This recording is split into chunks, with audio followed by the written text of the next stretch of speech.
Now to the growing movement to put acts of environmental destruction on a par with war crimes and genocide. An increasing number of activists, lawyers and politicians want what they're calling ecocide to be punishable by the International Criminal Court. They say making this a crime would deter companies and governments from harming the environment. Instead of paying fines and compensation, perpetrators would be liable to arrest, prosecution and imprisonment. Well, Marie Toussaint is a lawyer and advocate for criminalising ecocide, as well as being a member of the European Parliament for the Greens. Welcome to DW. Let's start by defining our terms. So what sorts of things are we talking about when we talk about ecocide? Hello to everyone. When we are talking about ecocides, we're talking crimes against the planet. And what we see now is that there is an acceleration of the destruction of natural resources, an acceleration also of climate change, of the loss of biodiversity, the extinction of the species. So when we talk about ecocides, we talk about these long-term crimes that are really destroying our planet, and we also talk about the gravest damages caused to the environment, like large oil spills, for instance, or large pesticide use, which are killing both the ecosystems and human beings. Right. And what difference do you think that changing the law in this way would make? Well, we need to change the law. We need to recognize the ecocide crime. This is what we are working on with a lot of members of parliament and civil society movement for a few years now. Why is that? It's because we see this acceleration of the destruction of the planet that is currently going on, and we need to stop that. There is a large impunity of both corporate leaders and heads of state leaders. One of the examples, the most famous, is of course Jair Bolsonaro in Brazil, who are leading activities that are leading to the destruction of the planet.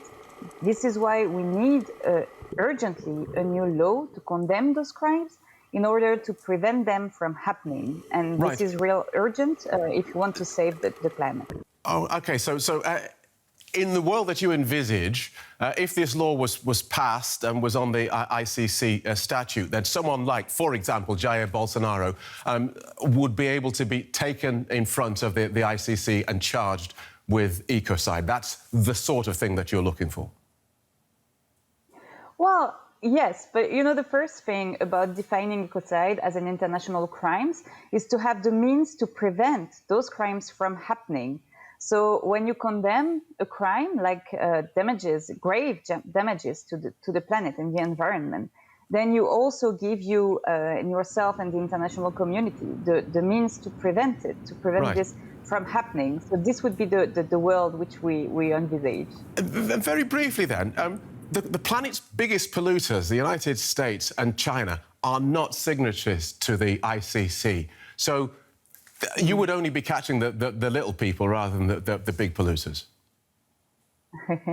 No. Well, what we will have today in a few minutes now is a proposal of a definition of ecocides under the form of an amendment to the Roma Statute of the ICC. But this definition can be used throughout the world in every single country. Right now, ecocide is already in the law of 10 countries. Vietnam, where there was the use of the orange agent by the US Army during the Vietnam War, which is one of the biggest ecocides, but also in 9 countries from the ex-USSR. And we are currently discussing the recognition of ecocide in Belgium, in France, where I come from, in Sweden, in Bolivia, in many places of the world. This definition is a definition that we can share throughout the world. We recognize it in each one of our member states, even at the EU level. And then we have this, international crime recognized further than the ICC that we can all use together. And this is really a battle that needs to be led throughout the world altogether. Thank you so much for outlining that for us, Marie Toussaint, member of the European Parliament for the Greens. Now, a UN scientific panel has recommended that Australia's Great Barrier Reef be put on a list of endangered World Heritage Sites, angering the Australian government. The reef's a major tourist attraction and Australia's been working to keep it off the endangered list. The UN body says the decline in coral is due to climate change and urged Australia to take accelerated action.